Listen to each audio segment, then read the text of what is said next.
Hi, Manish Mehta with the New York Daily News, previewing Week 5. The Jets traveling up to Foxborough to face the New England Patriots. Before we get to the three keys to the game, let's go over a couple injuries. First and foremost, All-Pro center Nick Mangold practiced on a limited basis with that high ankle sprain on Wednesday. He said he's day-to-day, he's feeling good. I'd be surprised if he doesn't suit up on Sunday. Yeah, it sticks around. But I think with the presence of Slauson and Meat, around me, kind of able to cover myself up a little bit and, kind of use them to really be able to test it a little bit. So that helped. And secondly, a bit of a surprise, Plexico Burress didn't practice on Wednesday after his elbow flared up in the middle of the night. He said it won't be a concern and that he will practice Thursday and be ready to go on Sunday. Yeah, I just had a little soreness, a little stiffness, a little swelling, so they just held me out for the day, and I'll be ready to go tomorrow and Friday. So it's nothing serious. It's a little swelling, a little soreness, but nothing to keep me out of the games. Now let's get to the three keys to the game. First and foremost, the Jets have to fool Tom Brady just like they did in last year's AFC Divisional Playoff game when Mike Pettin, the defensive coordinator, and Rex Ryan did a terrific job in disguising their blitzes and confusing Brady for the better part of the game. It was really a side of Brady that we hadn't seen in his career, probably the most confused that I've seen him in his career. If they can come up with a similar plan, they may be on their way. If he knows what coverage you're in and knows what front, knows what pressure you're in, then he's going to carve you up. The chance you have is if there is some confusion there. You don't present an obvious picture to him.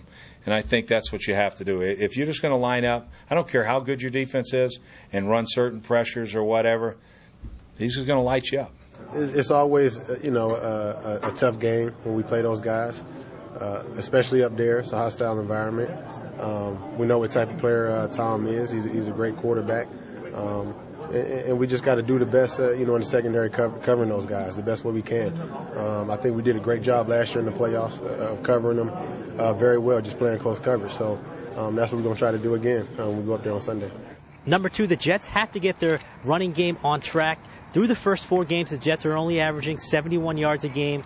Feature back Sean Green, just 3 yards a carry. That's going to have to change, and there may be some opportunities against the New England rush defense that is giving up 4.8 yards per carry.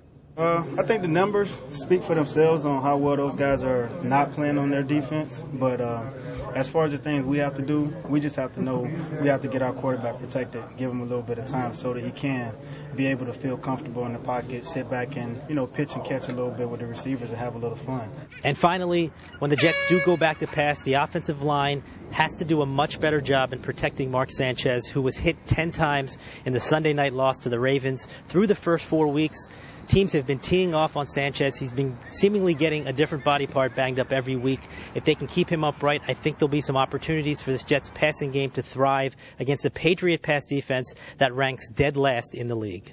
I think it's something that we've been stressing these last couple weeks, and we haven't looked our best running the football, but it's my job to put us in the right play.